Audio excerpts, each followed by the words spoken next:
आप सभी को भाव भरा प्रणाम। हमारी आवाज आप सभी को आ रही है प्रॉपर? आवाज इको तो नहीं हो रही है? हमारी स्क्रीन दिख रही है आप सभी को? ओके, आप सभी से विनम्र निवेदन है कि आप अपने कैमरे को ऑन कर लें प्लीज। सभी लोग कैमरे को ऑन रखें।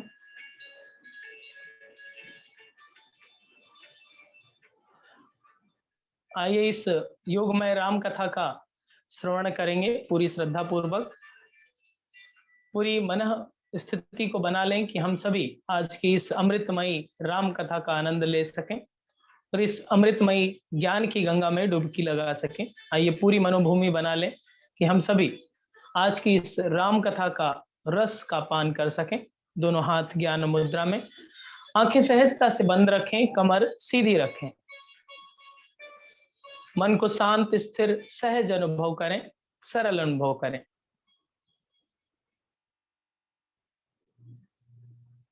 अपनी एकाग्रता श्वास प्रश्वास पर लेकर आएं, अपने आप को सहज करें, सरल करें, पवित्र करें। आज की योगमय राम कथा के 6वें दिन एक अनोखे अध्याय को हम सभी अपने जीवन में सहज रूप से आत्मसात करेंगे। उन भावों को अपने मानस पटल पर धारण करेंगे जिसके माध्यम से जीवन के उत्थान हेतु, जीवन के कल्याण हेतु सूत्र को अपने जीवन में अपनाने का सहज संकल्प होगा। यह भाव पूरे मानस पटल पर, इस भाव के साथ अपने इष्ट आराध्य मर्यादा पुरुषोत्तम श्री राम, भगवान शिव, माँ पार्वती, अन्य देवगणों का आवाहन करते हुए, उनका नमन करते हुए एक मन में प्रार्थना का भाव कि हम सभी के जीवन में कल्याण, हम सभी के जीवन में आरोग्यता, हम सभी के जीवन में संतुलन, हम सभी के जीवन में निर्मलता, हम सभी के जीवन में प्रेम, हम सभी के जीवन में श्रद्धा, हम सभी के जीवन में विश्वास की स्थापना हो। इन समस्त गुणों का स्थापन कर हम सभी अपने मनोमस्तिष्क को उच्च स्तरीय मानव से महामानव, महामानव से देव मानव की यात्रा पूर्ण कर सकें।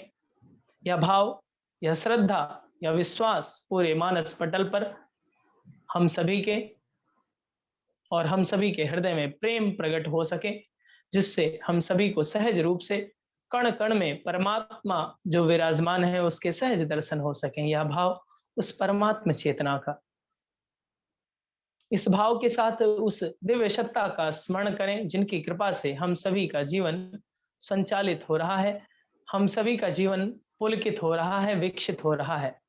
आइए उस परमात्म सत्ता, दिव्य सत्ता का स्मरण करते हुए 3 बार दीर्घ ओम का उच्चारण एक साथ एक स्वर में। ओ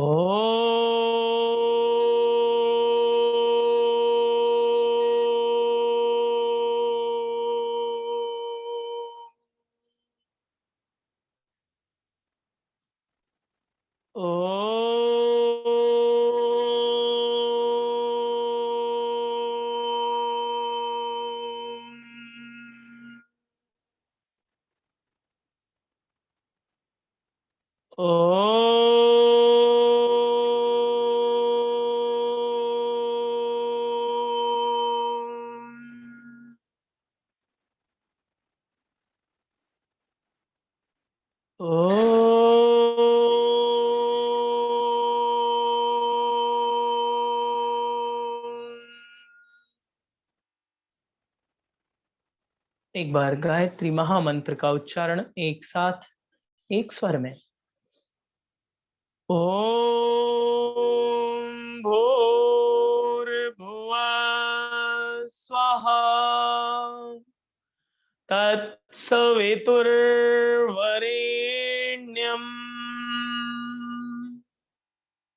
भर्गो देवस्य धीमहि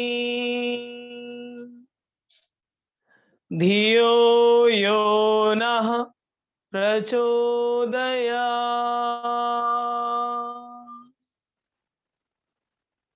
दोनों पाम्स को तेजी से रब करें, धीरे से चेहरे पर लगाएं, आंखों पर लगाएं, धीरे से आंखें खोल लें। आप सभी राम भक्तों का हृदय से स्वागत है इस योग में राम कथा में। कल के प्रसंग में हम लोगों ने कुछ तथ्य जान लिए थे, समझ लिए थे। आप सभी से निवेदन है कैमरे को ऑन रखें प्लीज। कल प्रभु श्री राम का निराकार रूप से साकार रूप में प्रकटन हो चुका था, कल जन्म हो चुका था, और आज उसी के आगे की प्रक्रिया हम लोग समझेंगे और कुछ जीवन दर्शन से जुड़े हुए सूत्रों को समझने की कोशिश करेंगे, जो गोस्वामी तुलसीदास जी ने रामचरितमानस के माध्यम से चरितार्थ करने और उसके जीवन में उन मूल्यों को उतारने का संकेत दिया है। आज उसी मार्मिक कथा का हम सभी श्रवण करेंगे और अपने जीवन में उन मूल्यों को उतारने और सहज रूप से जो संदेश प्राप्त हो रहा है हम सभी को रामचरितमानस के माध्यम से, गोस्वामी तुलसीदास जी के लेखनी के माध्यम से, भगवान शिव की वाणी के माध्यम से उन सूत्रों को अपने जीवन में प्रयोगात्मक रूप से अपनाने का सहज प्रयोग करेंगे। ठीक है, आइए आज की राम कथा का प्रारंभ करते हैं। जैसा कि आज कल हम लोगों ने ये जान लिया था कि भगवान राम का अयोध्या में राजा दशरथ जी के यहाँ पुत्र के रूप में प्रकटन हो गया। माँ कौशल्या ने उस चतुर्भुज रूप के दर्शन कर लिए। इसके बाद में बालक रूप में विनती करी कि बालक रूप में आप आ जाएं। बालक रूप में भगवान आ गए हैं।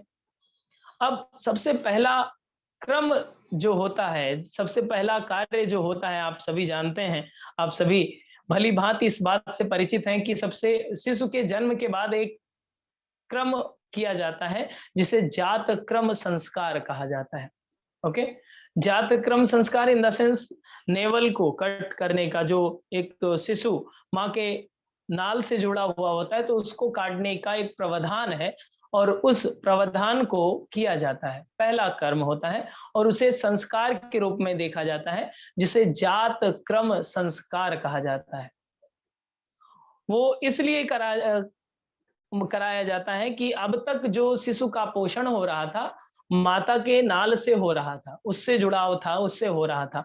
अभी वह प्रकृति में आया है तो प्रकृति से जुड़ाव कर सके और प्रकृति उसका पोषण कर सके, इसलिए ये जात क्रम कराया जाता है। ओके, सो ये नेसेसरी भी है, सभी का होता है और इसीलिए नाभि का सबसे ज्यादा महत्व भी माना गया है। आपके नेवल रीजन का सबसे ज्यादा इंपॉर्टेंस है।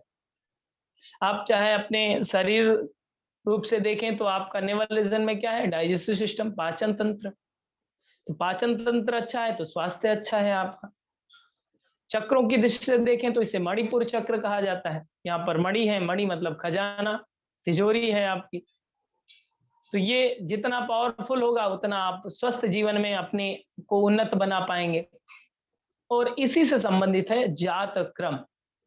इसीलिए इसकी सुरक्षा के लिए, इसके जैसे कि अब कहते हैं कि नाभि खिसक गई है, बहुत सारे लोगों को जब डाइजेशन से रिलेटेड प्रॉब्लम होते हैं तो नेवल अप डाउन हो जाता है। ओके, तो उसके भी बहुत सारे प्रावधान है। तो ये संतुलित रहे, ये व्यवस्थित रहे और प्रकृति से आपका जुड़ाव बहुत ही सहज बना रहे, इसके लिए आप नेचर से जुड़ने के लिए एक पहला क्रम, जो पहला संस्कार होता है वो जात क्रम कहलाता है। अब ये जात क्रम तो होगा, उससे पहले एक सूचना आ जाती है राजा दशरथ जी के यहाँ। अभी राम जी का प्रकटन कल ही हुआ था और उसी समय में कुछ घंटे बाद एक सूचना आती है कि दूसरी खुशी में और दूसरी खुशी आ जाती है कि दो रानियां जो और थी उनके भी पुत्र हुए हैं। ओके, तो उसका भी वर्णन गोस्वामी तुलसीदास जी करते हैं, कहते हैं कैके सुता सुमित्रा दो, सुंदर सुत जगन्मत भव ओ। कैके सुता सुमित्रा दो, कैकेयी और सुमित्रा के सुत हुए हैं, दो सुत हुए हैं, सुंदर सुत जनमत भय ओ। तो उनके पुत्र उनसे भी पुत्र प्राप्ति हुई है, तो इसकी भी सूचना हुई। तो मैं जैसे कहते हैं ना कि खुशी के ऊपर खुशी, तो डबल खुशी उनको राजा दशरथ को मिल रही है क्योंकि अब 4 पुत्र हो गए हैं। तो चारों पुत्रों का संस्कार एक साथ होगा, जातक्रम संस्कार एक साथ किया जाएगा।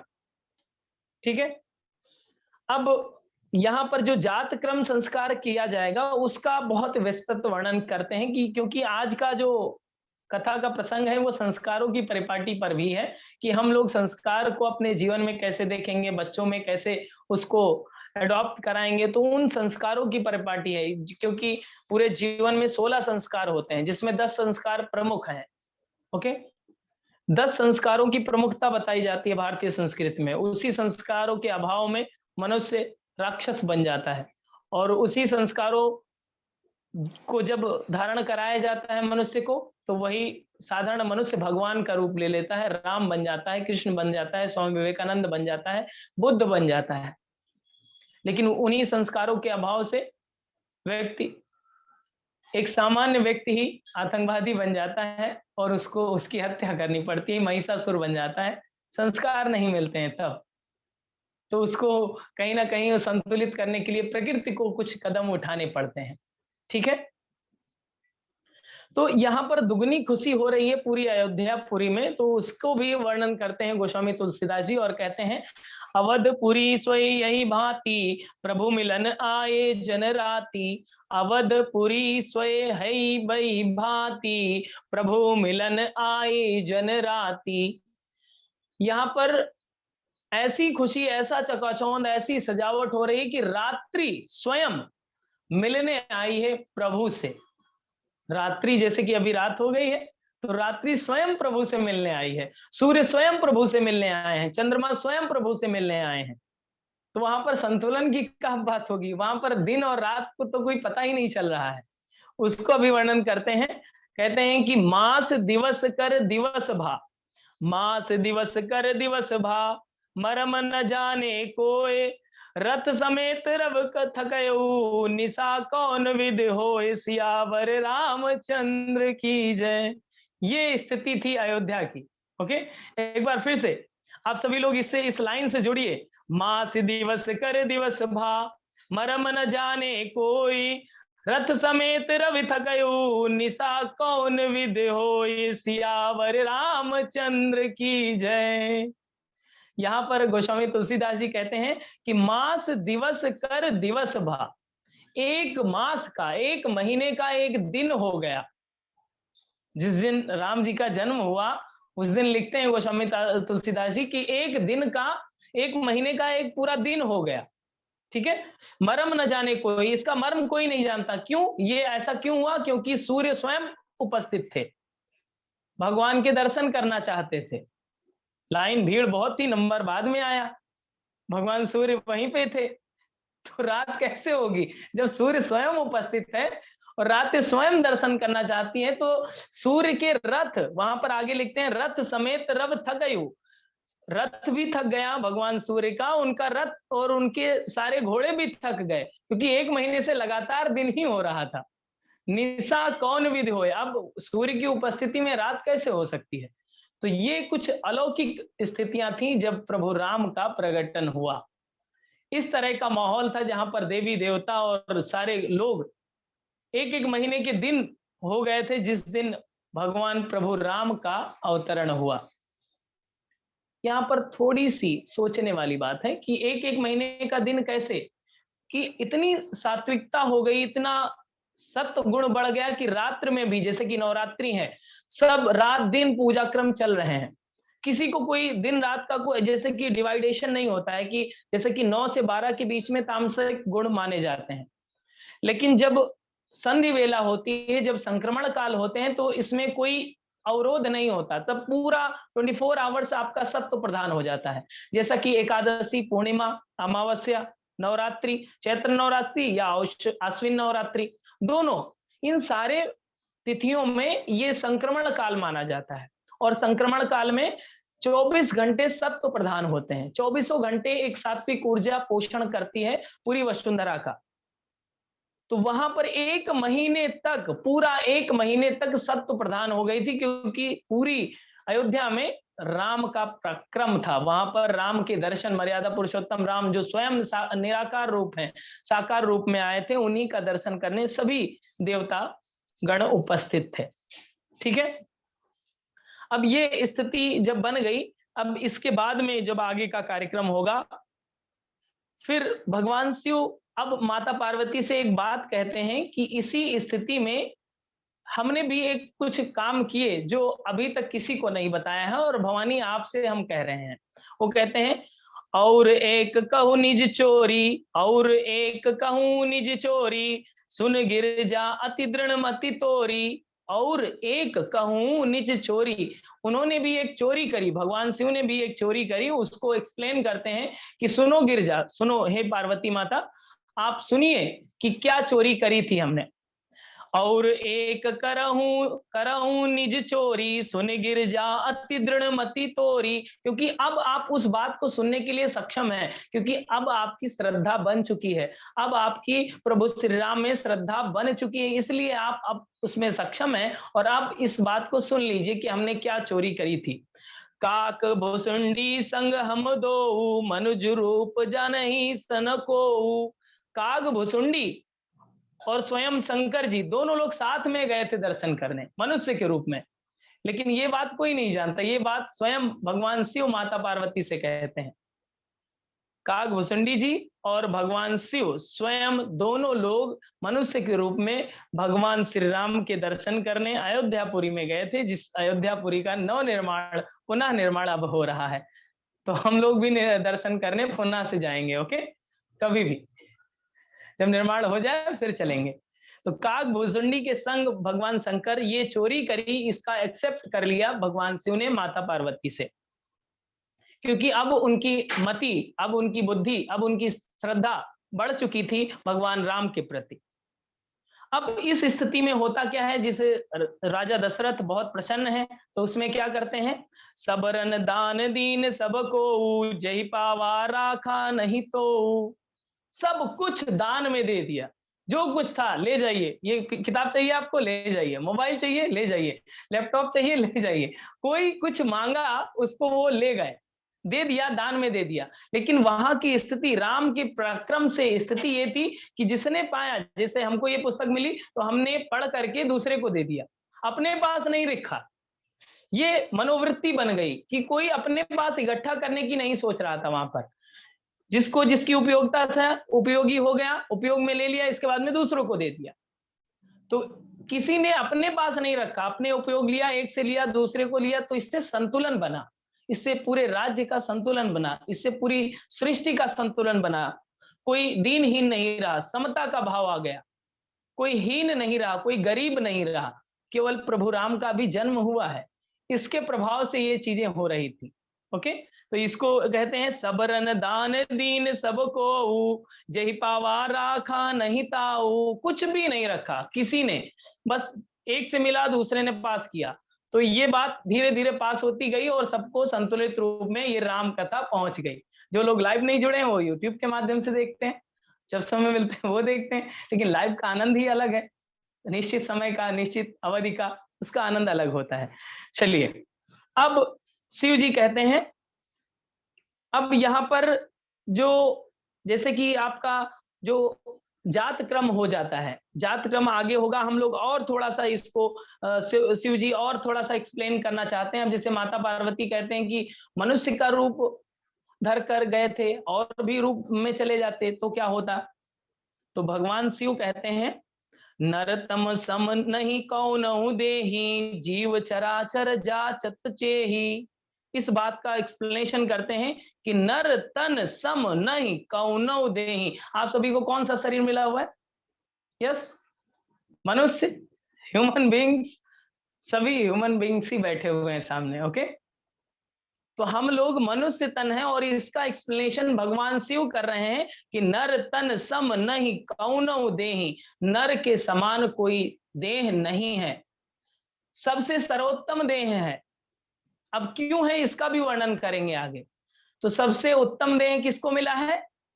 बोलिए किसको मिला है? आपको, हम सबको सबसे उत्तम देह मिला है। ये सबसे बड़ा सौभाग्य है हम लोगों का। लोग परेशान होते रहते हैं कि नहीं बहुत परेशानी है, पैसा नहीं है, रुपया नहीं है, क्या करेंगे? क्या करेंगे? जितना है उतने में सब्र कीजिए, उतने में धैर्य रखिए, उतने में संतोष रखिए, तो आप सुखी हो सकते हैं। संतोषम परम सुखम, ऐसा कहा गया है। महर्षि पतंजलि कहते हैं कि संतोषा उत्तम सुख लाभा, संतोष से उत्तम सुख लाभ मिलता है। तो जो यह आपको तन मिला है, इसका भान ही नहीं है कि आप मनुष्य हैं। हु आर यू, आपसे कोई पूछे हु आर यू, तो बोलते हैं आई एम भरत।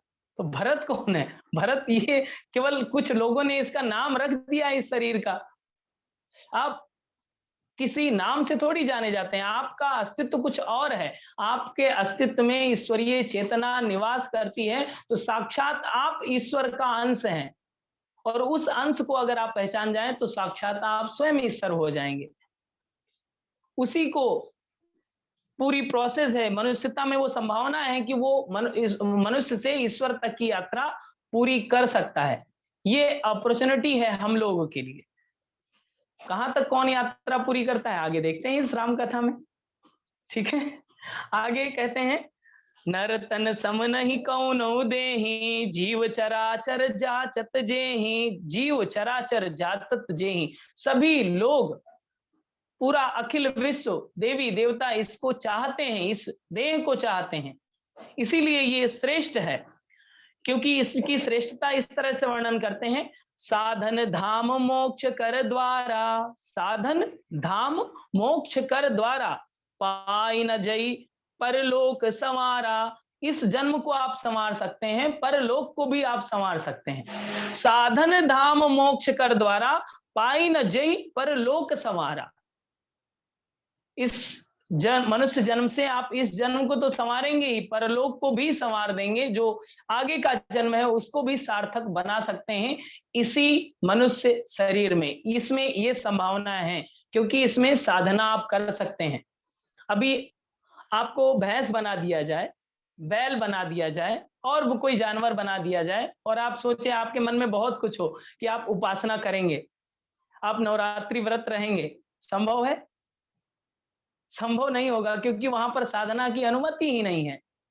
साधना नहीं कर सकते, जीवन यापन कर सकते हैं लेकिन साधना नहीं कर सकते। मनुष्य शरीर ऐसा है जिसमें साधना कर सकते हैं। तो यहाँ पर जो लोग ये बोलते हैं खाइए पीजिए मौज कीजिए, तो वहां तक लाइफ खत्म नहीं हो जाती। साधना के लिए भी जीवन बना होता है, श्रेष्ठतम अवसर के लिए भी जीवन बना होता है। जीवन के अन्य आयाम भी हैं। केवल जीवन केवल इसी यात्रा का नाम नहीं है। यहाँ पर यात्रा खत्म नहीं हो जाएगी जब ये शरीर आप छोड़ देंगे। इसके आगे की भी यात्रा है, उसको भी श्रेष्ठतम बनाना है, उसको भी कर्मों के माध्यम से श्रेष्ठ बनाना है। जिन लोगों ने बनाया इस यात्रा को श्रेष्ठतम, उसको आज, उन लोगों को आज हम लोग पूजते हैं, उन लोगों को आज हम इष्ट मानते हैं, आराध्य मानते हैं। महावीर का नाम ले लिया जाए, भगवान बुद्ध का नाम ले लिया जाए, जन सामान्य है ये, लेकिन उन्होंने अपने जीवन को साधना के रूप में देखा। उन्होंने अपने जीवन शैली को साधनात्मक रूप में देखा, तपश्चर्या के रूप में देखा। तो आज वो अमरत्व को प्राप्त कर चुके हैं। और इसी मनुष्य के शरीर का गुणगान करते हुए गोस्वामी तुलसीदास जी भी पीछे नहीं हटते हैं और कहते हैं, ईश्वर अंश जीव अविनाशी, चेतन अमल सहज सुख राशि। इस बात को आपको बहुत ही गंभीरता से समझना चाहिए, इस अर्थ को समझना चाहिए। ये चौपाई आपने कई बार पढ़ी होगी, ईश्वर अंश जीव अविनाशी, लेकिन इसका मर्म समझ लीजिए तो सार्थक हो जाएगी आज से ये चौपाई। ईश्वर अंश जीव अविनाशी, ईश्वर का अंश है जीव, अविनाशी जो जिसका विनाश नहीं हो सकता उसे अविनाशी कहते हैं। ईश्वर अंश जीव अविनाशी, चेतन अमल सहज सुख राशि। चेतन, ये जो चेतना है अमल है, अमल जिसमें मैल ना हो, अमल है, बिल्कुल शुद्ध रूप है। सहज सुख राशि, सुख का खजाना है। इस तरह से वर्णन मिलता है इस मनुष्य शरीर का, इस तन का, इस मनुष्यता का। गोस्वामी तुलसीदास जी ने लिखा है। ठीक है, ईश्वर अंश जीव अविनाशी, चेतन अमल सहज सुख राशि। तो अमरत्व प्राप्त हो सकता है आपको। अमरत्व कैसे प्राप्त होगा हम लोग आगे जानेंगे। उससे पहले नर तन सम जो लाइन उसको कही भगवान शिव ने, उसको समझ लेते हैं कि व्यवहारिक रूप में आप कैसे समझ सकते हैं कि नर तन अगर आपको कह दिया गया कि नर तन सम नहीं कौनो देही, अब इसको आप व्यवहारिक रूप में कैसे समझेंगे? शंकर जी ने कह दिया तो आपको बात माननी पड़ेगी। लेकिन प्रैक्टिकल फॉर्म में आप कैसे देखेंगे? फॉर एग्जाम्पल के लिए, आपका शरीर मृत होने के बाद कितने लोगों का शरीर काम आता है? ज्यादा काम नहीं आता। समय से अगर आपने आई डोनेट करी है, लिवर, किडनी या फिर कुछ, तो एक स्टेज के बाद में 1% लोगों का ये यूज हो जाता है, बाकी 99% लोगों का 1% भी बहुत ज्यादा हो जाता है। बहुत सारे लोग लापरवाही के चक्कर में वो चीजें नहीं हो पाती, डोनेट नहीं हो पाता, या फिर फीलिंग्स में, भावनाओं में बह करके लोग, परिवार वाले सूचना ही नहीं देते हैं। डेड बॉडी थोड़ी आगे चल के जाएगी कि हम दान किए थे, हमारी आंखें निकाल लो, हमने लंग्स दान किए थे, फेफड़े निकाल लो, ऐसा डेड बॉडी थोड़ी करेगी। फैमिली के मेंबर ही सूचना देंगे, तभी तो डॉक्टर की टीम आएगी। तो ऐसा बहुत कम हो पाता है कि मनुष्य के शरीर का थोड़ा सा उपयोग किया जाए। मनुष्य के शरीर का विज्ञान की दृष्टि से थोड़ा उपयोग देखा जाए तो थोड़ा सा लैब के में डेड बॉडी को जब तक डिकम्पोज होना शुरू ना हो, तो अगर प्रिजर्वेटिव में रख दिया गया तो थोड़ा सा लैब टेस्टिंग में, कहीं इंस्पेक्शन में काम करने के लिए, जब मेडिकल फील्ड में इसका थोड़ा सा उपयोग होता है, ज्यादा इसका कोई उपयोग नहीं है।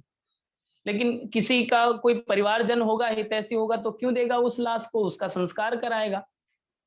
तो इसका कोई मूल्य नहीं रह जाता जब आपकी मृत्यु हो जाती है। लेकिन अभी एक हाथी मर जाए, समझ रहे हैं, तो हाथी को क्यों बड़ा नहीं कहा गया? हाथी मर जाए तो उसकी खाल ही बहुत कई हजार रुपए की हो जाएगी, उसकी हड्डियां, उसके दांत, उसके सब कुछ उपयोगी हो जाएंगे। आप अपनी हड्डियां बेचने जाएंगे क्या मार्केट में? मनुष्य की हड्डियां नहीं जाएंगी, उसका कोई मूल्य ही नहीं है। अगर केमिकल प्रोसेस में इसको प्रोसीज करके देखा जाए तो इसमें कुछ चांदी मिल जाएगी। केमिकल में अगर चेंज कर दिया जाए और इसको अलग अलग डिवाइड किया जाए तो कुछ चांदी, कुछ सोना, कुछ लोहा, कुछ अभ्रक, इस तरह से कुछ धातुएं मिलेंगी जिसकी कीमत 500, 600, 700, 800 रुपए से ज्यादा नहीं होगी। अब बताइए, इतनी तुच्छ चीज को भगवान शिव ने नर तन सम नहीं कौनो देही कहा है। उसके पीछे का रहस्य क्या है, उसके पीछे का मर्म क्या है, वो हम लोगों को समझना है। कि अगर ऐसा कह दिया है तो साक्षात शाश्वत सत्य ही है, ईश्वर ने कह दिया है। क्योंकि अन्य जीवों में संस्कार की परंपरा नहीं है। यह मनुष्य शरीर ही ऐसा है जिसमें संस्कार की स्थापना की जा सकती है, साधना की उपासना की जा सकती है, तप की साधना की जा सकती है, जिसके माध्यम से मनुष्यता को श्रेष्ठता की ओर मोड़ा जा सकता है। वरना मनुष्य और जानवरों में ज्यादा अंतर नहीं रहेगा। मनुष्य भी खाना खाते हैं, बच्चे पैदा करते हैं। मनुष्य का भी एक घर होता है, जानवरों को भी कहीं रहने के लिए एक जगह होती है। अंतर तब आ जाता है मनुष्यता के गुण जब आपके जीवन में धारण होने लगते हैं, अर्थात तपश्चर्या आ जाती है, जीवन में साधना आ जाती है, जीवन में योग आ जाता है, जीवन में एक सधा हुआ व्यक्तित्व आ जाता है। तब वो नर तन आपका बहुत ही अनमोल हो जाता है, बहुत ही अनोखा हो जाता है। अभी प्रभु राम ने शरीर धारण किया है तो जब तक संस्कारों की स्थापना नहीं होगी तब तक उनका भी तन मूल्यवान नहीं होगा। संस्कारों की स्थापना की जाएगी, बीज रोपण किया जाएगा, तब वो जो पौध रूप में विकसित होगा, जब वृक्ष रूप में विकसित होगा, तब वो मानस कल्याण करेगा। आप सोचिए, आपके बेटे हैं, बेटियां हैं, इंजीनियर बनाते हैं, डॉक्टर बनाते हैं, योगी बनाते हैं, योगा टीचर बनाते हैं, बहुत कुछ बनाते हैं, लेकिन उसमें अगर संस्कार आपने नहीं डाले तो वही योगा टीचर आपकी कमर तोड़ सकता है। मतलब कुछ भी कराएगा, फ्लो में कुछ भी करा देगा, सही नॉलेज नहीं देगा। आप कहेंगे फैट लॉस करना, वेट लॉस करना है, हाँ कहेगा ठीक है, 2 मिनट में करवा देते हैं, 1 महीने में भी हो जाएगा। वो 4 महीने का टाइम नहीं लेगा, वो 1 महीने में ही कराएगा। तो कहीं ना कहीं अस्वस्थ की ओर ले जाएगा। डॉक्टर बनाएंगे तो किडनी गायब कर देगा, किसी की बेहोश करेगा और दूसरों की किडनी गायब कर देगा। क्योंकि संस्कार नहीं है उसमें, मनुष्यता नहीं है उसमें, वो पीड़ा नहीं है कि जो मनुष्यता के कल्याण के लिए होना चाहिए, उत्थान के लिए होना चाहिए, सृजन के लिए उसका निर्माण हुआ है, तो वो विनाश के लिए, असंतुलन के लिए वो कार्य करेगा। फिर इंजीनियर बना देंगे तो ऐसी मिसाइल, ऐसा बम बना देगा कि कहीं भी फट जाए, मनुष्यता का हास हो जाए। तो ऐसी चीजें जहां पर आप निर्माण तो करेंगे, लेकिन अगर संस्कार छूट गए, मनुष्यों के का जो मूल धरोहर है संस्कार, अगर आपने स्थापित नहीं करे तो बहुत ये जो नर्तन दुर्लभ था, ये जो नर्तन को अनमोल कहा गया है, वही निरर्थक हो जाएगा, वही असंतुलन लाने वाला हो जाएगा पूरी सृष्टि में। और इसकी जिम्मेदारी किसकी है? आपकी है, हम सब की है। संस्कारों की परंपरा लाने की जिम्मेदारी हम सब की है, हम सभी मनुष्यों की है। अगर इसके लिए हम लोग कदम नहीं उठाएंगे, हम लोग अपने परिवार के लोगों को, बच्चों को उन संस्कारों से नहीं जोड़ेंगे, तो आगे आने वाला भविष्य खतरे में है। ये रामचरितमानस जो अभी हम लोग सुन रहे हैं, ये सार्थक तब हो जाएगी जब इन संस्कारों से हम लोग जुड़ पाएंगे, स्वयं भी और दूसरों को भी जोड़ने में समर्थ होंगे। यहाँ पर जो भी चीजें हैं सांकेतिक भाषा में है, क्योंकि राम जी केवल रावण को मारने नहीं आए थे, ये शाश्वत सत्य है। उसके पीछे के भी कई कारण थे। आज रामचरितमानस कहा जाता है क्योंकि वो अपने चरित्र से शिक्षण देने आए थे, अपने चरित्र से लोगों को सिखाने आए थे, पूरी मनुष्यता को बताने आए थे कि जीवन कैसे जीना चाहिए, एक आदर्श जीवन शैली कैसी होनी चाहिए, एक आदर्श व्यक्तित्व की स्थापना, एक जन सामान्य व्यक्ति में जन्म लेने वाला बालक भगवान कैसे कहलाएगा। वो थी संस्कार की परिपाटी, वो थी संस्कार की परंपरा। उन संस्कारों से हम लोगों को इस रामचरितमानस में, जब छठे दिन में हम लोग आत्मसात कर रहे हैं, नवरात्र के छठे दिन में, तो इस चीज को यहां से ले लेना चाहिए जो आपके लिए, हम सभी के लिए उपयोगी सिद्ध हो सकती है। इसको, इस मर्म को हम लोगों को जानना चाहिए। तो ये रामचरितमानस हमारा कहना और आपका सुनना दोनों का सार्थक हो जाएगा। समझ रहे हैं बात को कि गोस्वामी तुलसीदास जी ने इस मर्म को समझाने के लिए कितने रहस्यों को छिपा रखा है। ईश्वर अंश जीव अविनाशी, चेतन अमल सहज सुख राशि। चेतना में जो मल नहीं होता। अब यहाँ पर जैसे कि कहा कि ईश्वर अंश जीव अविनाशी, जिसका विनाश नहीं हो सकता। आप कहेंगे कि आपकी मृत्यु तो होती है, आप के सामने आप एक शब्द कहा जाए कि भगवान बुद्ध की मृत्यु हुई है क्या? नहीं, वो अमर हैं, आज भी अमर हैं। सशरीर नहीं है, लेकिन उनका अमरत्व तो आज भी कायम है, क्योंकि उनकी शिक्षाओं को, उनके ज्ञान को आज भी हम लोग जानते हैं। भगवान कृष्ण की मृत्यु हुई है क्या? नहीं। भगवान राम की मृत्यु हुई है क्या? नहीं। तो जो भी ये श्रेष्ठ पुरुष हुए हैं, जो एक देवतुल्य पुरुष हुए हैं, उनकी मृत्यु नहीं होती है, वो हमेशा के लिए अमर हो जाते हैं। हनुमान जी की मृत्यु हुई है क्या? नहीं। आज भी हनुमान जी हैं, कल भी रहेंगे और आने वाले भविष्य में भी रहेंगे। अनादिकाल तक ये चीजें चलती रहेंगी अनवरत, क्योंकि अमरत्व तो उन्होंने पाया है, अमरत रूपी साधना उन्होंने की है। एक जन सामान्य व्यक्ति, उसको लाखों वर्षों तक, हजारों वर्षों तक याद किया जाता है। क्यों? क्योंकि उसके पीछे की साधना होती है, उसके पीछे के उसके संस्कार होते हैं, उसके पीछे की उसकी तपश्चर्या होती है। अगर हम सभी भी, जन सामान्य व्यक्ति भी, अगर इन तपश्चर्याओं को, संस्कारों की परंपाटी को अगर अपनाएगा जीवन में, तो वो भी अमर हो सकता है, अमरत्व को प्राप्त कर सकता है।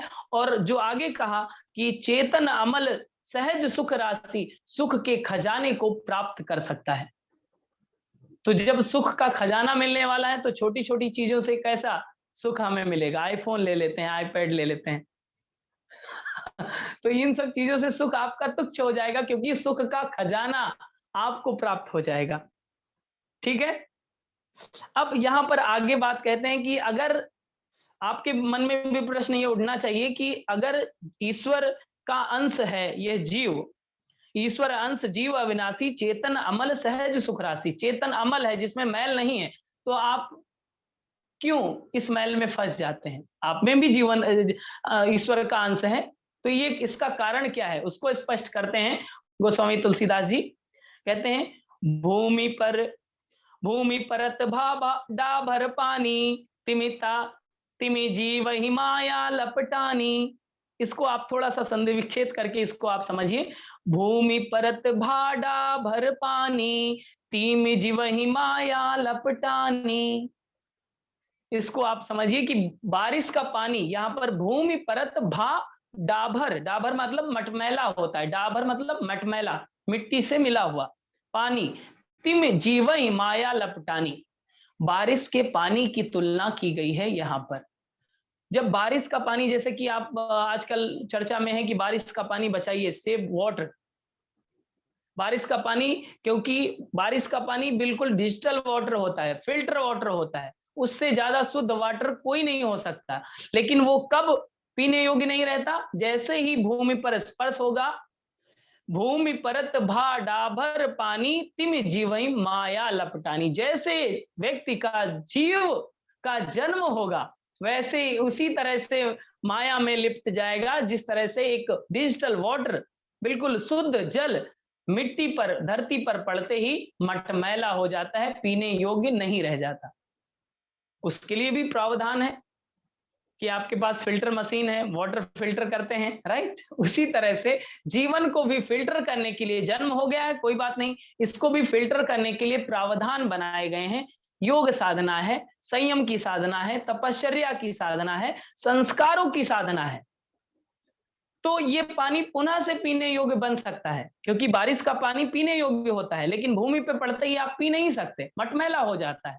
लेकिन ये जीवन रूपी पानी को फिर से पिया जा सकता है, उसी अंश में स्थापित हो सकता है, जब इसको फिल्टर किया जाएगा। किससे फिल्टर करेंगे? मशीन लाएंगे कोई? मशीन है आपकी संस्कारों की परिपाटी, तपश्चर्या, आपकी जीवन शैली, आपका आहार, आपका विहार। उसको जिस तरह से आप अपने जीवन में साधते हैं, अपनाते हैं, स्वाध्याय करते हैं, विवेक की आंख को खोलते हैं, तो आपको वो जो शुद्धता का प्रोसेस है, जो प्यूरिफिकेशन की प्रोसेस है, ऑटोमेटिक चल जाती है, और आप उसी क्रिस्टल फॉर्म में, उसी डिजिटल वाटर में आप कन्वर्ट हो जाते हैं, और आप दूसरों की प्यास बुझा सकते हैं। आप उसी शुद्ध जल के रूप में हो जाते हैं, जो अनंत लोगों की प्यास आप बुझा सकते हैं। तो शुद्ध जल के रूप में कौन हुआ? स्वामी महावीर शुद्ध जल हो गए, जो अनंत लोगों की प्यास बुझाई ज्ञान के माध्यम से। भगवान बुद्ध, भगवान कृष्ण, भगवान राम, इन्होंने अपने जीवन को संस्कारों के माध्यम से शुद्ध जल के रूप में परिणित किया, जो अनंत जीवों की प्यास बुझाई। ऐसे बहुत सारे उदाहरण हैं, आप इतिहास उठाकर देखिए। तो उनका भी जीव में इस, जैसे कि बारिश का बूंद धरती पर गिरा था, मटमैला हो गया था, लेकिन उन्होंने भी तपश्चर्या की, उन्होंने भी तप किया। वो भगवान थे, उनको कोई जरूरत नहीं थी तपश्चर्या करने की, उनको जंगल जंगल टहलने की, पैदल चलने की, वो हवा में भी चल सकते थे, नाव पर बैठने की जरूरत थी क्या? बेर को ढूंढने के लिए, कंदमूल फल ढूंढने के लिए, या फिर बहुत सारे फूड अरेंजमेंट करने के लिए, पिज्जा बर्गर लेने के लिए आप बहुत सारे स्टोर में जाते होंगे, राइट? अपने आहार विहार के लिए। लेकिन वहां पर भी मनुष्य एक सामान्य मनुष्य की तरह, वो चाहते तो पानी पर नहीं चल सकते थे, करुणा निधान है, निराकार है, हवा में नदी सूख जाती एक ही इशारे पर, केवट की जरूरत ही नहीं पड़ती, दिव्य दृष्टि देखते तुरंत पता चल जाता कौन लेकर गया है, अपहरण किडनैप किसने किया है, ठीक है, तुरंत क्रिमिनल का पता चल जाता, तुरंत सैटेलाइट पे फोन करते, तुरंत वहां पर छापा पड़ जाता, वहां से सीता माता आ जाती। लेकिन नहीं, जन सामान्य किस तरह शिक्षा पाएगा, चरित्र से किस तरह से शिक्षा दी जाएगी? संघर्ष पूर्वक किया, जो भी किया, जहां वहां पर अकेले थे, दो व्यक्ति थे, कि एक अकेला भरत आया था अहमदाबाद में, आज पूरी सेना है। तो अगर इस तरह से वो अकेले गए थे दक्षिण की तरफ, जहां पर भाषा भी अवधि थी, वहां पे कम्युनिकेशन भी नहीं होता था, फिर भी, और बंदरों को इकट्ठा करना, भालुओं को इकट्ठा करना, राइट? आप सोचिए, वैसी सेना, उनको ट्रेनिंग देना, कैसे ट्रेनिंग देते होंगे? बंदर तो भाषा भी सर नहीं समझते आपकी, खिकी खिकी करते हैं, खुजली करते हैं, राइट? उनको आर्मी बना देना, उनको ऐसी ट्रेनिंग देना कि वो ट्रेंड होके आर्मी हो गए। अब यहाँ पर जो शिक्षण देने की बात है, पूरे राम के जीवन के चरित्र को आप देखेंगे, तो एक जन सामान्य ऐसा स्ट्रगल करके, ऐसा सामान्य चीजों को देख करके, एक राजा का बेटा होते हुए भी एक संत का जीवन जिया है। 14 वर्षों तक, कम समय नहीं होता है, पूरी जवानी खपा दी है उसी में। जवानी का पीक ही हुआ था कि राज तिलक होने जा रहा था, और अभी वनवास 14 वर्ष का, मतलब किसी की शादी हुई हो, उसे बोल दिया जाए कि नहीं अभी संन्यास, तो उसकी स्थिति क्या होगी? या फिर राजा बनने जा रहा हो और उसे बोल दिया जाए नहीं अब भिखारी। तो उस तपश्चर्या को जीवन में अपनाया है, इसलिए आज हम लोग मर्यादा पुरुषोत्तम राम को जानते हैं। संघर्षों से भरे जीवन को हम लोगों ने उनके चरित्र के रूप में चरितार्थ किया है। उसको हम लोगों को जीना है, उसको हम लोगों को देखना है, उससे कुछ शिक्षाएं लेनी है। ये कहां से आएंगी? ये परंपरा कैसे बनेगी? ये परंपरा बनेगी संस्कारों से, जो संस्कार अब मर्यादा पुरुषोत्तम राम और उनके भाइयों को कराया जा रहा है। आइए उन संस्कारों से जुड़ते हैं। अब यहाँ पर एक चीज और बताते हैं, ये थोड़ा विस्तार ले रहा है ये सत्संग, शायद आज समाप्त नहीं होगा संस्कारों की परंपरा, फिर भी मैं कोशिश करूंगा। माया को बताएगा कि माया लिपट जाती है, जैसे कि तिम जीवहि माया लपटानी। अब यहाँ पर तुरंत पार्वती जी का प्रश्न होता है, माया क्या है? कुछ लोगों का तुरंत प्रश्न बनना चाहिए ना कि माया क्या है। जब हम हैंड रेस का अनुमति देते हैं तो बहुत सारे लोगों के तुरंत प्रश्न बनते हैं। इसमें तो हमने अनुमति नहीं दे रखी है। तो माया क्या है? माया को आप समझिए। माया को गोस्वामी तुलसीदास जी ने कहा, मैं और मोर तोर तम माया, मैं और मोर तोर मैं माया, जय बस कीन ब्रह्मांड निकाया। मैं मतलब मेरा, और मोर तोर तय माया, मेरा है ये, तेरा है ये, मेरा बेटा है ये, तुम्हारा बेटा है ये, मेरा घर है, मेरी गाड़ी है, ये मेरा घर है। आज है कल नहीं रहेगा आपका, तो आपका कैसे हो गया? आज ये आपका शरीर है, कल आपका ये शरीर नहीं रहेगा। आज आपका वो बेटा है, कल वो आपका बाप बन के जन्म लेगा। तो ये परंपरा चल रही है। तो ये जो इसमें मेरा तेरा वाली जो भाव आ जाता है, इसी को माया कहा गया है। जहां पर आपको ये लगने लगे कि ये मेरा घर है, मेरी गाड़ी, मेरे को कोई नहीं बोला, मुझे आपको सम्मान नहीं मिला, तो आप समझिए ये माया में आप फंसे हुए हैं। माया से निकलने के लिए ये लाइन बहुत ही सटीक है कि मेरा, मैं बकरी की तरह नहीं करना है। ठीक है? आपका है नहीं, आप इसको समझेंगे कैसे? जैसे ये बात कहने में बहुत आसान लगती है, लेकिन प्रैक्टिकल में कैसे अपनाएंगे? कहने में तो बहुत आसान है कि हाँ मेरा पैसा है, मेरे अकाउंट में बैलेंस है, मेरे भी अकाउंट में बैलेंस है। तो उसको आप मेरा नहीं कहेंगे तो कैसे कहेंगे? मेरा नहीं है, मेरे लिए है। ये बात बहुत इंपॉर्टेंट है। मेरा नहीं है, मेरे लिए है। शरीर आपका नहीं है, आपके लिए है। ये मेन बात है। अब ये बात, इस बात का डिफरेंस अगर आपको पता चल जाएगा तो आपको सच्चा ज्ञान हो जाएगा, क्योंकि ये शरीर आपका है नहीं, आपका नहीं, आपके लिए है। इस शरीर के माध्यम से आप साधना कर सकते हैं, दूसरों की सेवा कर सकते हैं, दूसरों की मदद कर सकते हैं, अपने परिवार का पालन पोषण कर सकते हैं, अपने परिवार को अच्छे संस्कार दे सकते हैं।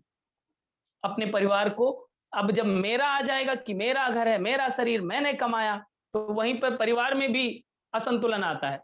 बीवी से जब 5-6 बार आप कहेंगे अपने घर में कि मैंने कमाया, मैंने कमाया, माहौल गड़बड़ हो जाएगा।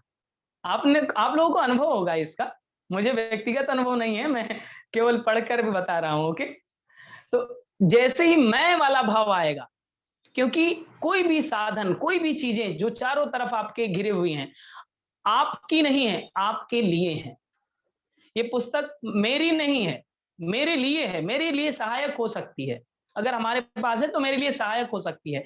आपका पैसा है तो आपका नहीं है, आपके लिए सहायक हो सकता है, उसका आप सदुपयोग कर सकते हैं। लेकिन मैं वाला भाव आएगा, अहंकार वाला आएगा, तो विवेक का चक्षु, विवेक का नेत्र बंद हो जाएगा। अब उसी पैसे से आप शराब पिएंगे, उसी पैसे से आप सिगरेट पिएंगे, उसी पैसे से आप मांस भक्षण करेंगे, क्योंकि विवेक का चक्षु तब बंद हो जाएगा जब मैं आ जाएगा। यही स्थिति तो रावण की हुई। मैं आ गया, हम सब कुछ वो था, मैं हूं, तो मैं आ गया, अहंकार आ गया, तो विवेक वहां पर स्किप हो जाता है, तुरंत क्वाइट कर देता है। तो विवेक का अगर नेत्र खुले रखना है तो मैं नहीं, मेरे लिए। ये स्टेटमेंट नोट कर लीजिए, मैं नहीं, मेरे लिए है। जो भी चीजें चारों तरफ हैं, आपका पति है, आपका बेटा है, आपका बेटी है, मेरी नहीं है, मेरे लिए है, आपकी साधना के लिए है सारी चीजें। अब इसमें सारी चीजें समा जाएंगी। आपने माया को भी समझ लिया कि मेरा, तेरा, मोरा, जो जितने भी चीजें ये माया में आएगी, मैं और मोर तोर मैं माया, जय बस कीन ब्रह्मांड निकाया।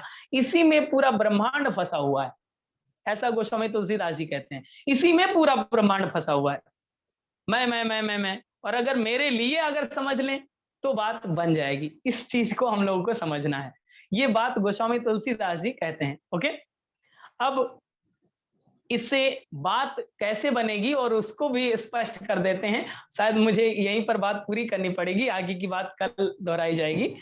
कि जो सपने सिर काटे कोई, इस बात को समझिएगा बहुत ध्यान से, गंभीरता से, कमर सीधी कर लीजिए।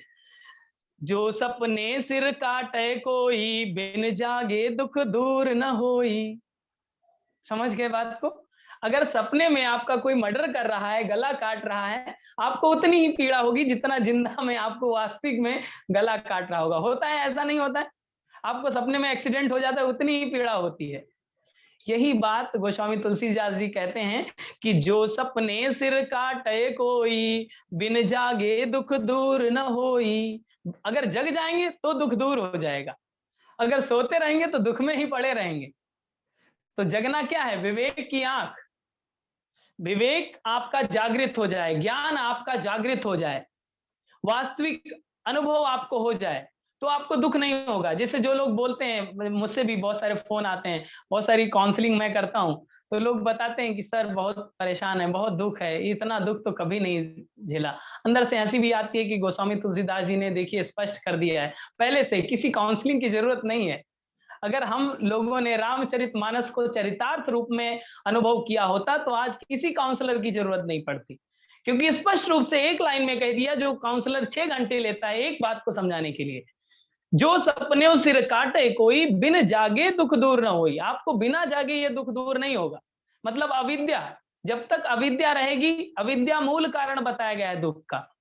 जब तक अज्ञान रहेगा, अविद्या रहेगी, तब तक आपका दुख दूर नहीं होने वाला। जब ज्ञान का प्रकाश होगा, विवेक जागृत होगा, संस्कार की परंपरा होगी, तब आपका दुख स्वतः ही जैसे जगते हैं वो दुख दूर हो जाता है, क्योंकि वह दुख वास्तविक रूप में था ही नहीं। ठीक है, आज आप समझते हैं कि बेटे को नौकरी नहीं लग रही है, बेटा परेशान है, बेटा ये नहीं कर रहे हैं, क्यों चिंता करते हैं? ये सपना है आपका कि मेरा बेटा, मेरा बेटा, मेरा बेटा। अरे बहुत सारे बेटों को जॉब लग रही है, बहुत सारे बेटे कथा कह रहे हैं, बहुत सारे बेटे योगा करा रहे हैं, बहुत सारे बेटे 11 घंटे क्लास लेते हैं, तो उसको क्यों नहीं देखते आप? अभी मेरे में पढ़े, मेरे लिए में नहीं गए हैं अभी तक, तो उस चैप्टर में जाना है आपको। मेरे लिए, आपके लिए कोई योग करा रहा है, आपके लिए कोई रामचरितमानस कह रहा है, आपके लिए कोई ध्यान करा रहा है, तो वो आपके लिए है, आपकी साधना को उन्नत बनाने के लिए है। अगर आपका बेटा आपसे 2 बार पूछता है कि मम्मी कैसे हो आप, ठीक हैं, पापा कैसे हो, ठीक हैं, आप ठीक हैं, कोई दिक्कत तो नहीं है, तो वो आपके साधना के लिए सहायक होगा। ठीक है, अगर वो चेहरा लटका रहा है तो उसकी तरफ देखना भी नहीं चाहिए। ठीक है, आप अपने संस्कारों को खुद संभालिए, क्योंकि गलती हमारी है, हमने संस्कार नहीं दिए। समझ रहे हैं बात को? तो जिम्मेदारी हम लोगों की बनती है कि हम किस तरह से उस सपने को निर्माण करते हैं, उस काल्पनिक दुनिया को, उस फैंटेसी की दुनिया को किस तरह से निर्माण करते हैं। ये जिम्मेदारी हम लोगों की है, और उससे निवारण भी हम लोगों को तब मिलेगा जब हम लोग ज्ञान रूपी गंगा से स्नान करेंगे, सत्संग से स्नान करेंगे। इसी सत्संग से हम लोग जुड़े हुए हैं। बोलिए सियावल रामचंद्र की जय। आइए आज का ध्यान करेंगे। मैं सोच रहा था आज संस्कारों की परंपरा शुरू कर देंगे। अभी जात क्रम नहीं हुआ है, देखिए अभी नार नहीं काटी गई है किसी किन्हीं भाइयों की। ठीक है, राम जी का जन्म हो चुका है, अब कल काट देते हैं क्योंकि परेशान हो जाएंगे राम जी भी। ठीक है, तो कल संस्कारों की परंपरा शुरू करते हैं, और कल संस्कारों में आगे के संस्कार समझेंगे और उनके जीवन के मर्मों को समझेंगे कि क्या संदेश दिया जा रहा है। आइए ध्यान करेंगे, दोनों हाथ गोद में रख लें।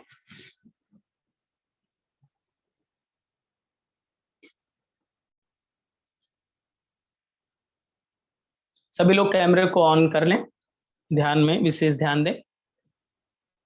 आंखें सहजता से बंद कर लें, कमर सीधी रखें, मन को शांत स्थिर होने दें, सहज होने दें। ईश्वरीय चेतना दिव्य सत्ता का स्मरण करें। ईश्वर अंश जीव अविनाशी, चेतन अमल सहज सुख राशि का स्मरण। यह जो ईश्वर का अंश है हम सभी में समाया हुआ है।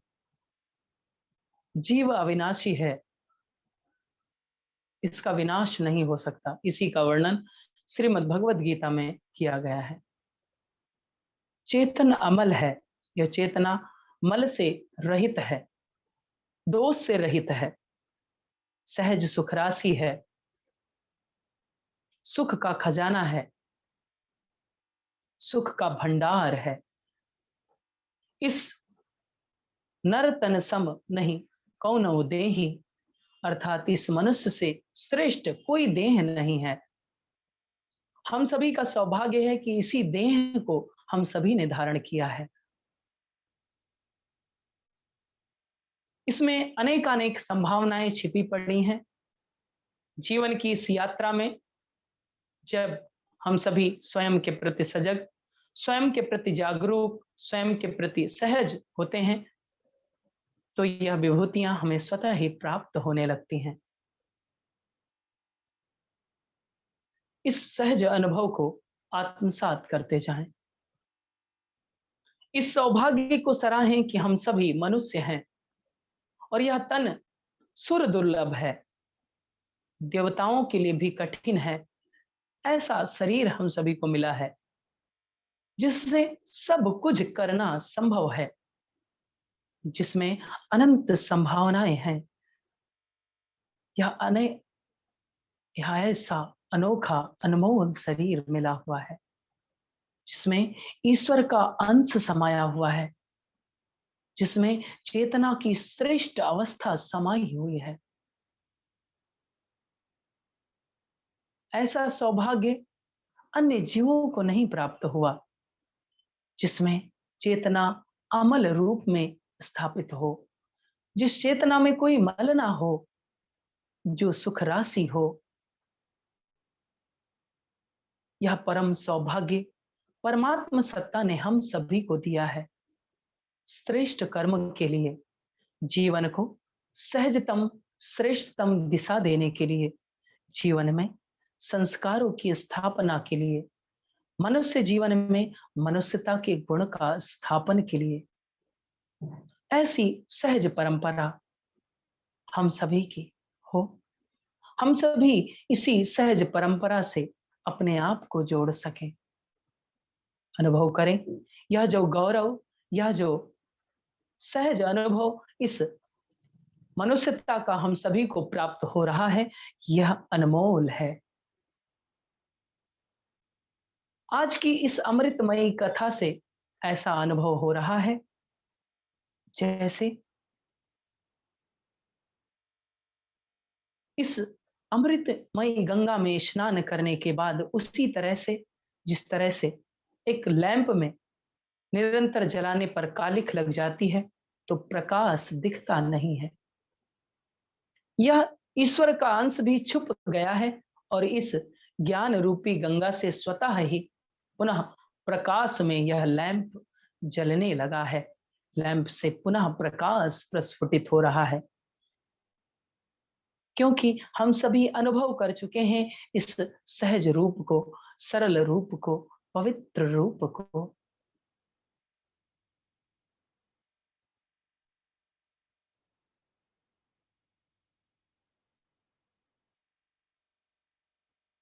शांत, दिव्य, अलौकिक स्थिति।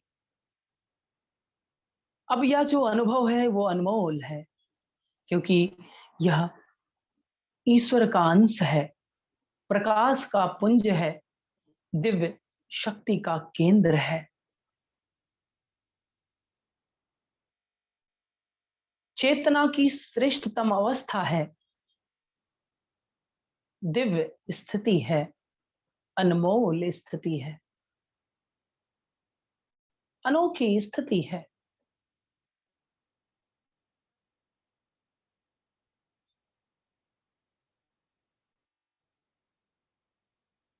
यह ईश्वर का एक अंश जो समस्त शक्तियों का पुंज है, बस एक कालिक के माध्यम से हमें दिखाई नहीं दे रही थी।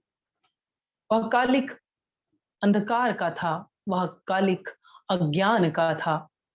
जब यह ज्ञान रूपी प्रकाश, ज्ञान रूपी गंगा का जल पड़ा तो यह कालिक धुल गई और यह जीव का अंश परिलक्षित हो रहा है पूरे मानस पटल पर, पूरे अंतःकरण पर।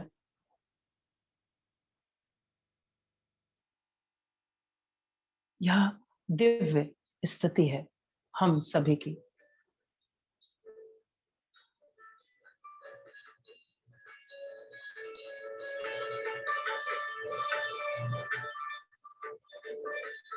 शांत अवस्था, पुलकित अवस्था, आनंदित अवस्था, प्रसन्नता की अवस्था।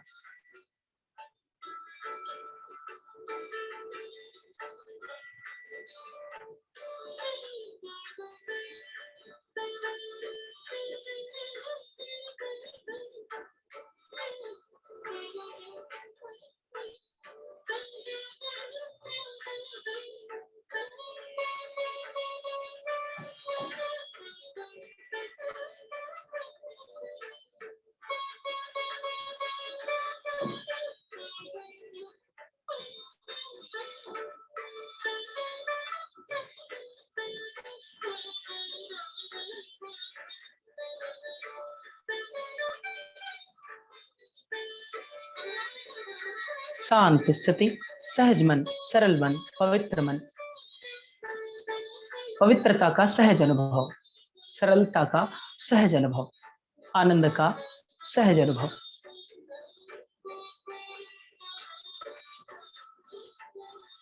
दिव्य स्थिति, अनोखी स्थिति।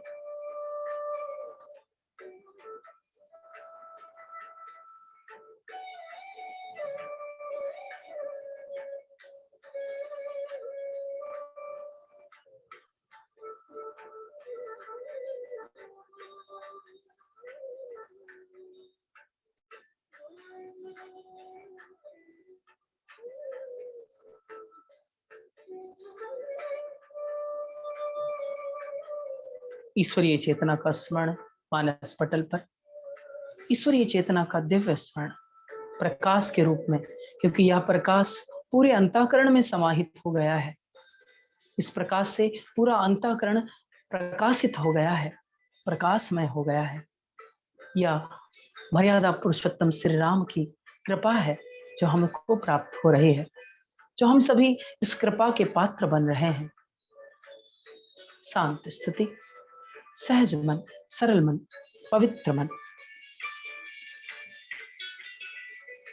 ईश्वरीय चेतना का स्मरण, ईश्वरीय चेतना का स्मरण करते हुए एक बार दीर्घ ओम का उच्चारण, देन शांति पाठ।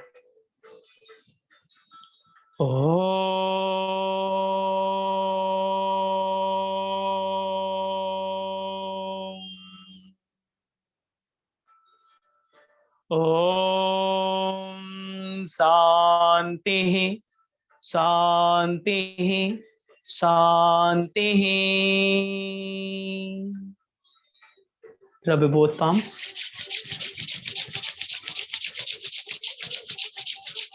अंडर फेस, धीरे से चेहरे पर लगा लें, धीरे से आंखें खोल लें। आप सभी ने आज बहुत मार्मिक कथा का श्रवण किया है जो आपके जीवन से जुड़ी हुई है। अब इसको आपको प्रैक्टिकल फॉर्म में अप्लाई करना है और अपने जीवन को सुखद बनाना है। आज की इस राम कथा का विराम यही होगा और कल से हम लोग और संस्कारों की परंपरा से जुड़ेंगे और कुछ जीवन के मूल्यों से जुड़ी हुई बात को जानेंगे।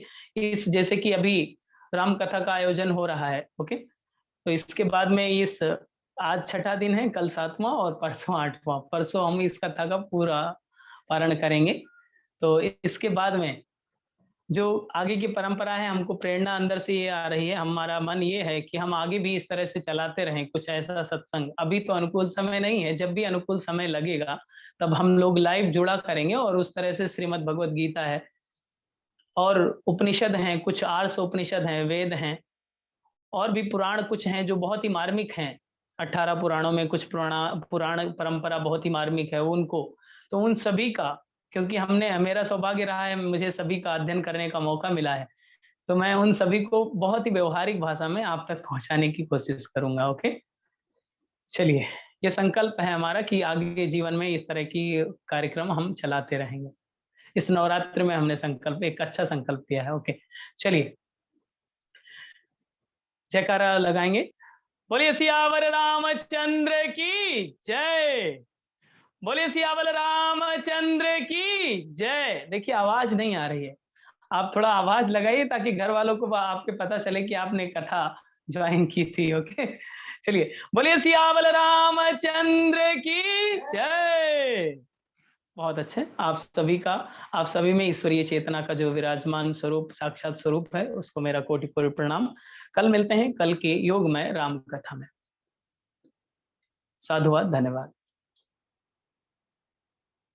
आप सभी को जब ये वीडियो की लिंक मिलती है तो आप सभी से निवेदन है कि इसको शेयर कर दिया करें और अपने व्हाट्सएप स्टेटस पे भी लगा लिया करें। कोई पूछे तो आप बताएं कि इसका इस तरह से मार्मिक बिंदु है। आप लाइव जुड़ेंगे तो ज्यादा आनंद आएगा। ठीक है, देखिए अच्छी बात और सच्ची बात सब तक पहुंचनी चाहिए, तभी अच्छी बातें फैलेंगी और मनुष्यता का कुछ कल्याण होगा। ओके, निस्वार्थ भाव से करना है। धन्यवाद, नमस्ते।